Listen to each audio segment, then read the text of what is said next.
Mark Few and Gonzaga could face Tommy Lloyd and Arizona in the battle for Atlantis. Could it be among the last great MTE championships in college basketball history?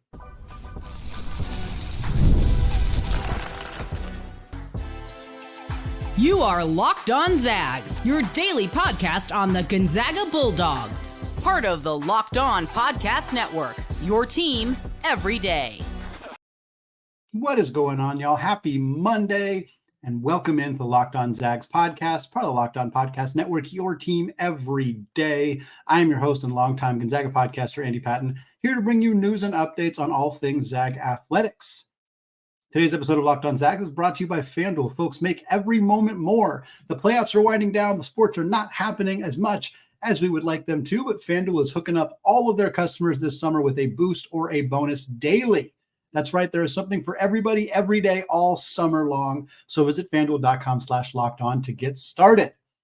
Folks, it is July. Happy July out there. We are doing a mailbag edition here of the Locked On Zags podcast. Got 9 fantastic questions to get to today. If you want to get involved in Mailbag Monday, there are multiple ways you can do so. You can email me at andypatton013@gmail.com. You can also join our Discord channel. It is free to join. There's over 350 dedicated Gonzaga basketball fans in the Discord channel, talking Zags hoops 24/7.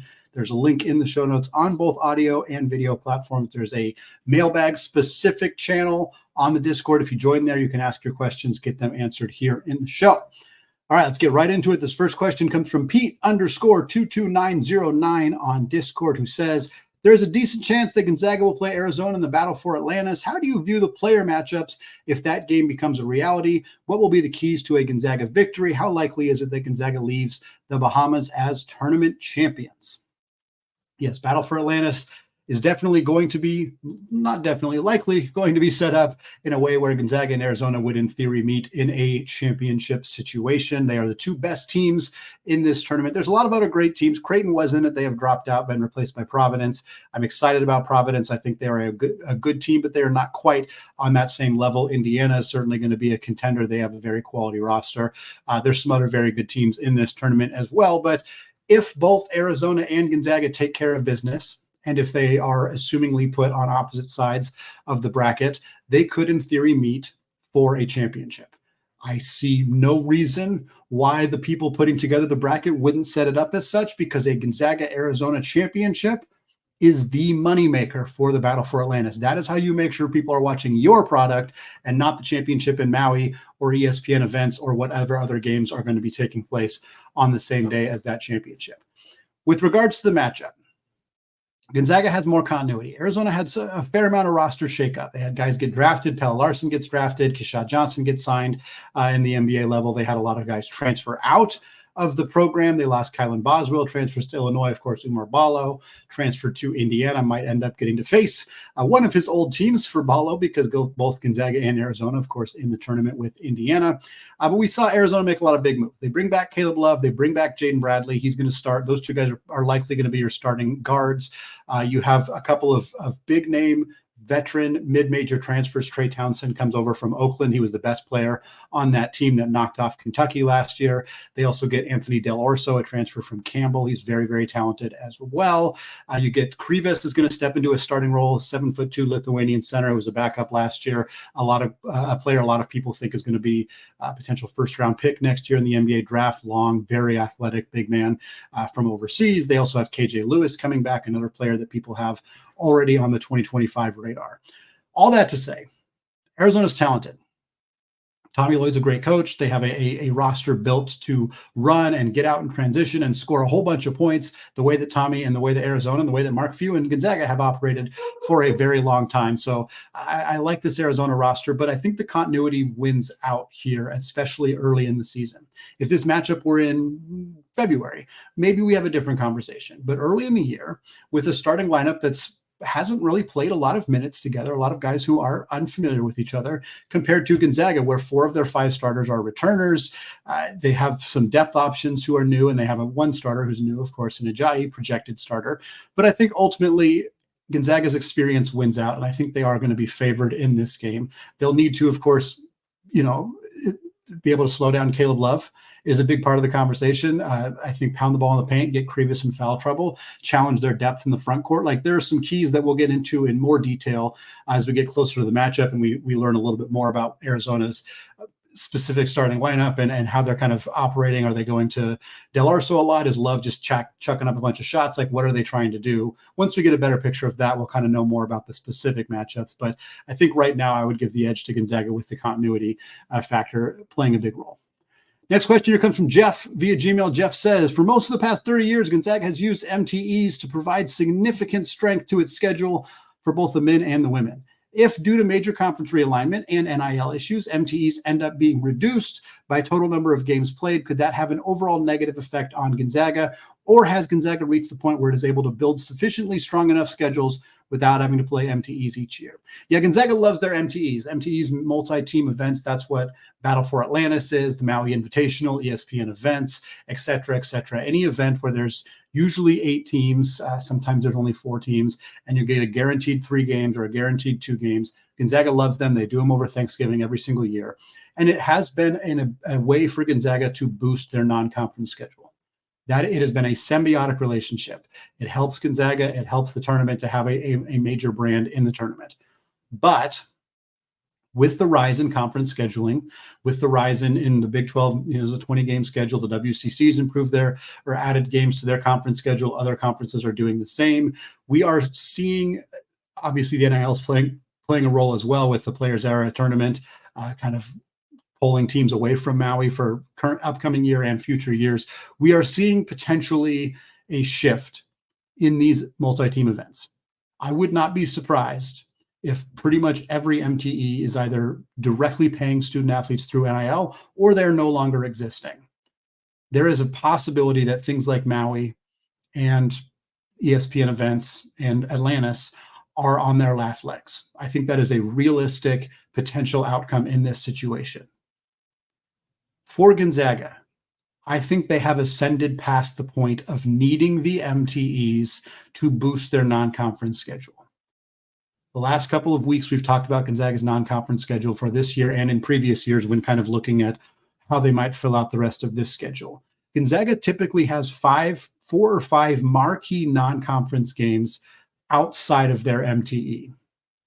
Kentucky, UConn, Baylor, Alabama, all these other teams that they have played in these home series or just one-off scheduled games, whatever it may be. That doesn't mean that they don't rely on MTEs to give them a couple other boosted games, which they got last year in a major way with their games against UCLA and, of course, against Purdue. Like they were able to really kind of hammer that schedule home with those games.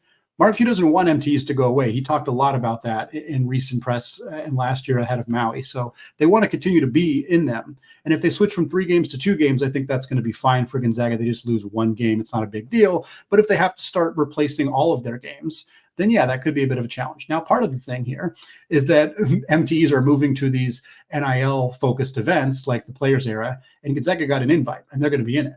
So in terms of being concerned about, if MTEs start going away, is that going to be bad for Gonzaga? Well, whatever's left is going to keep inviting them. We're seeing that. Gonzaga gets invited to this huge event with not every blue blood, but a ton of really prominent programs in this big 16-team field starting next year, and Gonzaga is going to be a part of it. So I'm ultimately not too concerned about Gonzaga's ability to schedule in the non-conference. They're such a desirable brand right now. I don't think that's going to change. Final question of the first segment comes from Christian via Gmail. Christian says, what might a small ball lineup look like for the Zags and when might it be used? Yeah, I think they're going to do a lot of small ball next year. A small ball lineup for Gonzaga would be Michael Ajayi playing the 4, and it would be 3 guards on the floor at the same time. It would be Ryan Nembhard, Nolan Hickman, and Caleb Battle. All 3 of those guys on the floor at the same time. That's going to happen a bunch. I would be 20 plus minutes a game, 25 maybe plus minutes a game where all 3 of those guys are playing together. Because Caleb Battle is going to play a ton of minutes. He did not come to Gonzaga to be, he's going to be probably going to be a bench player. The expectation is he's going to come off the bench, but he's going to play big minutes. And he's going to play alongside those other guards. It's going to look similar to the 2020-21 team where they played 3 guards, 2 point guards in Jalen Suggs and Andrew Nembhard, 1 kind of two guard who's playing the three in Joel Ayayi, a three who's playing the four in Corey Kispert, and then a traditional center in Drew Timme. That was the lineup that Gonzaga rolled out for the most part in that 2020-21 season, with Anton Watson coming off the bench and kind of being able to fill in the four. Well, they slid guys down. They slid Corey down to the three. They slid Joel down to the two, and they brought Nembhard off the floor, for example. That's what this roster is going to look like too. 2 point guards in Nembhard and Hickman. I know Hickman's not really a point guard anymore, but that's kind of the size he plays. Battle's going to come in as the 2-3 who's playing the three. Ajayi's going to come in as a 3-4 who's playing the four. And then you're going to have a traditional center on the floor in Graham Ike or Braden Huff. And then Ben Gregg, potentially, I don't think he's going to come off the bench. I think he's going to start, but he's going to fill that kind of Anton Watson role as being the other guy who can play the four, who can shift Ajayi down to the three, pull Battle off the floor in that example. So I would think, like, in terms of when it might be used, a lot. And I don't think we're going to see necessarily smaller than that. I think it's possible we see a lineup where you have your three guards, Ajayi at the four and Ben Gregg at the five. I don't think we'll see like Ajayi at the five and Steele Venters or Dusty Stromer at the four, and then the three guards. Like, that would be a really small lineup, but I would be very surprised if Mark Few ran that lineup. One of Graham Ike or Braden Huff or Ben Gregg is going to be on the floor pretty much at all times. In garbage time, maybe we'll see some Ismaila Diani in that role, but by and large, I think one of the centers is going to be on the floor pretty much all the time. But I do think we'll see a lot of three-guard lineups this upcoming season. Well, folks, we got more on MTEs, more on potential NCAA tournament expansion, and good old Hoopfest, all coming up in just a second. Right after I tell you about today's sponsor, FanDuel. Folks, the NBA season is over. The NHL season is over. Their drafts just finished up. But baseball, it's still in full swing. WNBA is still going. Olympics are coming up. And FanDuel is your place to bet on every single game. Because right now, new customers get $150 in bonus bets guaranteed. That's $150 win or lose. So bet on everything, from slap shots to home runs to slam dunks, all on an app that is safe, secure, and super easy to use. And if you're wanting to get ahead, 2025 national championship odds, the Gonzaga Bulldogs plus 2,000 right now to win it all. I'm feeling pretty good about it. We've seen those odds shift already this offseason. If you want to maximize those profits, then what are you waiting for? Visit FanDuel.com/lockedon and make your first bet an automatic W. FanDuel, America's #1 sportsbook. All right, folks. Still Andy Patton, still Locked On Zags podcast. Moving on to segment 2 here of our Mailbag Monday edition of the podcast. Next question here comes from Jeff via Gmail. Jeff says, if you could bring back an MTE that no longer played, like the Great Alaska Shootout, for example, which MTE would you bring back, or would you bring one back? For me, the answer here is definitely the Great West Classic. Great West Classic was played in the 80s and the 90s. It was the John Stockton era Gonzaga Bulldogs were a part of it. The Gary Payton era Oregon State Beavers were a part of it. The Terrell Brandon era Oregon Ducks were a part of this event. The Portland Pilots played in this event. Like it was hosted in Portland primarily. I think exclusively in Portland. Maybe there was some other places that held the event at times. But it's a Great West Shootout or Great West Classic. Great West Classic played in Portland. It was resurrected about 8 years ago or so when I was working at the University of Portland. They brought it back briefly. I think UP, Oregon State, Cal State Fullerton, I believe, was in it. They had some smaller schools in it. It only lasted like a year or two, and then it kind of got booted again. Part of that is because the Phil Knight Invitational and PK 85 took over after that, and now they've had a Phil Knight Invitational every year. Every 5 years, they blow it up into a huge event, but they've had it every year with just a smaller group of teams. And it really proved that Portland can be a destination for Thanksgiving basketball and for these big marquee MTEs, but only they weren't able to make it sustain every single year. And now with the way that MTEs are going, as we just talked about, I'm not sure that it's sustainable to continue to do that. I would love to be a part of an MTE. I would love for there to be a Locked On Presents this MTE. Like, I would love to be able to have a role in creating an MTE and putting together an event. I think it'd be incredibly fun. I think it'd be cool to get some mid-major teams involved. Field of 68, another podcasting platform, is able to do so. And they have an event that's going to be on opening day of college basketball this year. Really cool stuff that they're doing. They got some really cool marquee teams in it. Mid-major programs. Charleston's in it. Santa Clara is in it. McNeese is in it. Some really good programs. I think that kind of stuff's really cool. And I would love to be able to do that and bring something out to the West Coast. Next question comes from Christian via Gmail. Christian says, what are your thoughts and feelings on the potential expansion of the Big Dance? Yeah, I spoke about this on Locked On College Basketball. Not actually sure how much, if any, I got into it on the Zags show here, but yeah, I'm not a fan, but I'm honestly not I don't feel super like outraged about it the way that some people do, because I think it's inevitable, and I think it's just kind of like fighting it is sort of silly at this point. The way that has been marketed, or the way that it has been discussed reportedly, they haven't given us a lot of details, but it has been discussed with the D1 Council. They're talking about it. They're coming up with plans. They're not touching the 64 team aspect. It's still going to be 1 seeds versus 16 seeds, 2 seeds versus 15 seeds, etc. That part of the tournament is not changing. They're just adding more play-in games, basically. They're either going to do a 72-team format, a 76-team format. All those teams are going to get condensed down to the 4 teams that actually get into the 64-team field. So to me, I don't care about there being more play-in games. Like I do. I don't want it. Like if I had to choose, I would say no. I think we're good at 68. But it's not that big. The main reason I'm not that upset about it is because it's a decision being made to placate the power conferences that want to get more of their crappy teams in.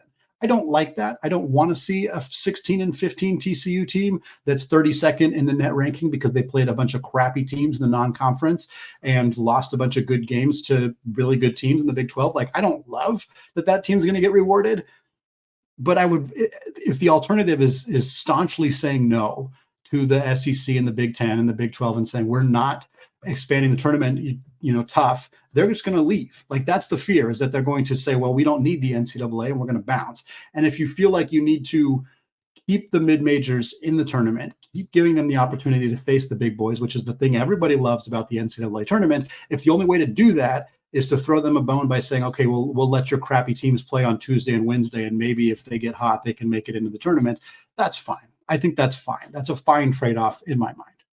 Final question of the segment comes from Austin via Discord. Austin says, with Hoopfest just this last weekend, who is your 4-man team? There is one caveat: no Zags from the NBA. So I built this out a couple of different ways. I built it out on a team right now. Like, if I was making it right this second based on current players' health and age and all of that stuff. And we're talking about guys who are not in the NBA currently and who are not current Zags. If that is the caveat, if that are the rules for this, my 4-man team is as follows: Drew Timme, Joel Ayayi, Nigel Williams-Goss, and Killian Tilly. Killian Tilly's health is obviously a question mark here, but Timme, Ayayi, and Nigel Williams-Goss gives you a well-rounded starting 3, a versatile wing who can score, who can shoot, who can drive to the basket, who's a great rebounder, a dominant low-post presence in Drew Timme, obviously health a factor for him as well, and then a cerebral, do-it-all, versatile point guard, and then a backup 4. You could run some twin tower lineups with Timme and Tilly both in there at the same time. Gives you some versatility. Joel could run the 1 a little bit if Nigel needed a break.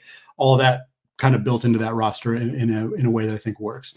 A lineup of never been in the NBA, because that team right there, Joel and Tilly and Nigel Williams-Goss, have all played very briefly in the NBA. But if we're talking, it's a current team right now that we could put together where not a single player has even touched the NBA, has played a single minute in the NBA. Here's that roster. Drew Timme at the 5, sticking with that. That's easy. Rasir Bolton is going to start for this team. Josh Perkins is going to start at the 1 for this team. And I'm going to have Malachi Smith as my backup, versatile kind of wing guard backup player on this team. I thought about Silas Melson. Both of them are in consideration, but give me Malachi. He's a little bit younger right now. Another team that can shoot the ball, that has a point guard who can facilitate the offense, and a dominant low post threat in Drew Timme. And then an all-time team. Guys who were never in the NBA, an all-time team. I'm going to exclude Drew Timme only because I've already had him on the first 2 rosters, but he would be the pick here as well. All-time team, guys who were never in the NBA. JP Batista at the 5. Give me Stephen Gray at the wing. Give me Blake Stepp at point guard. Give me Josh Perkins coming off the bench. 2 really good point guards, a lot of outside shooting, versatility with Stephen Gray, a dominant low post presence in JP Batista. Tons of other options you could go with here. Derek Rivio. You could go with Casey Calvary, Matt Santangelo. There's tons of options for this team here, but those are the 3 different caveats for what I would put together as a Hoopfest team without using NBA Zags.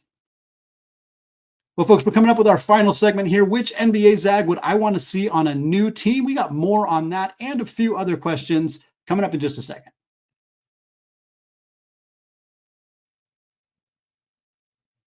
All right, folks, segment 3, still Andy Patton, still Locked On Zags podcast. We're still going through Mailbag Monday here on the first day of July, as we are firmly in the college basketball offseason. Question here comes from Christian via Gmail. Christian says, who is the Zag in the NBA you would most like to see find a new team? That answer is Corey Kispert, and it's not particularly close.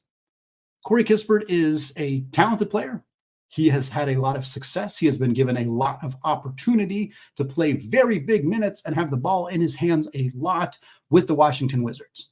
The problem is the Washington Wizards are a rudderless ship. They are not going anywhere positively. They have spun their wheels for many years. This is not a program that is moving in the direction of making the playoffs and really putting Corey in a position to succeed in terms of wins and losses and making the playoffs and making it to a championship and all that stuff. Now, Corey also feels like the most likely Zag to change hands this offseason. He has got a 1-year contract, about $5 million left on that deal. Washington is not in a position to contend next season. They utilized the draft, I thought, well, to draft Alex Sarr, a very young player from France with the 2nd overall pick. They took Carlton Carrington, one of the youngest players in the entire draft, a point guard out of Pitt. This is a team, they traded Denny Avdija to the Portland Trailblazers, acquiring future assets and acquiring a expiring contract in Malcolm Brogdon. Like, this is a team that is trying to get rid of assets that are in win now mode and acquire future assets to be competitive down the line. Corey Kispert doesn't make sense on a team like that. It doesn't make sense on a 1-year contract on a team like that. I think they're going to trade him. I would have been very, very set on him going to the Lakers. It was a perfect fit. LeBron loves having shooters around him, having a 3 who can space the floor, who can shoot it, who can drive to the basket. Perfect fit. Defensive limitations are not as big of a concern with Anthony Davis on the roster. All of that made perfect sense. And then the Lakers drafted Dalton Knecht, who is exactly that. It is, I think sometimes the Dalton Knecht, Corey Kispert comparisons are a little bit lazy, but frankly, they're very spot on. Really good 3-point shooter, movement shooter, can do a little bit more with the basketball than people give them credit for, but ultimately not great defensive players, primarily 3-point shooting specialists. Really nice fit for Knecht in LA, but not kind of superfluous for Kispert. Love to see him go to Orlando, team up with Jalen Suggs. They could use some more outside shooting. They have a lot of guards who aren't great 3-point shooters.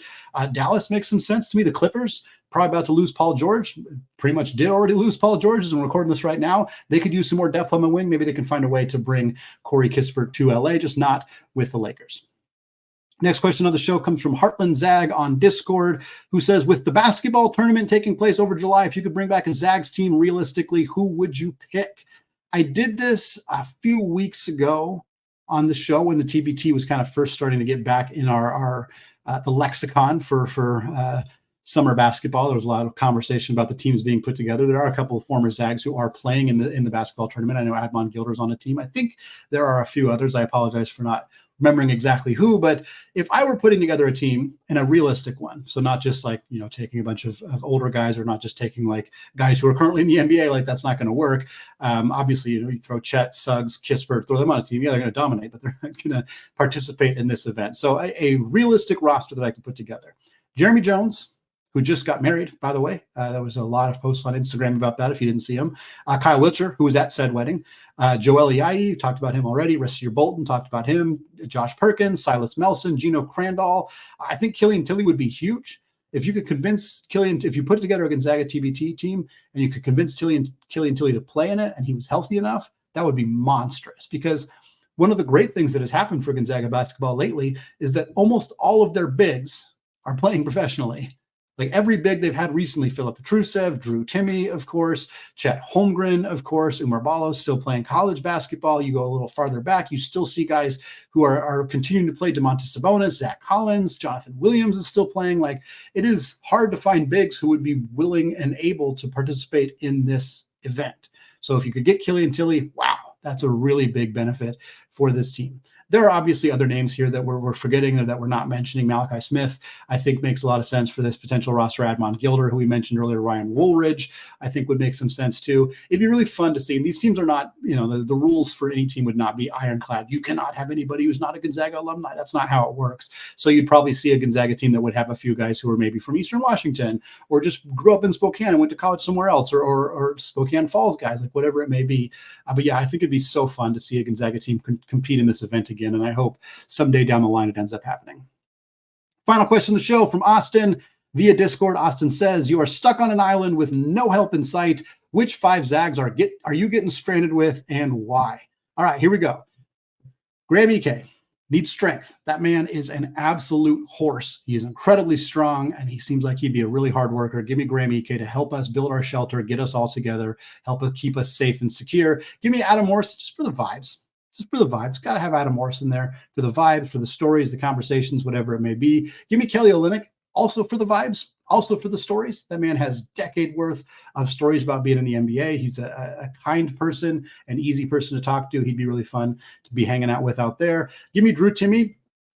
I don't know how you could not pick Drew Timme. Like, Drew Timme would be the clear and obvious pick. He's entertaining. He's gregarious. He's hardworking. Like, if you were trying to have as much fun as you possibly could in this specific circumstance, you got to bring Drew along. And give me Nigel Williams-Goss, because we again, I mentioned rudderless ship earlier. We would need somebody to give us some direction. And I feel like you got a lot of guys who are more lead by example types like Kelly and Ammo.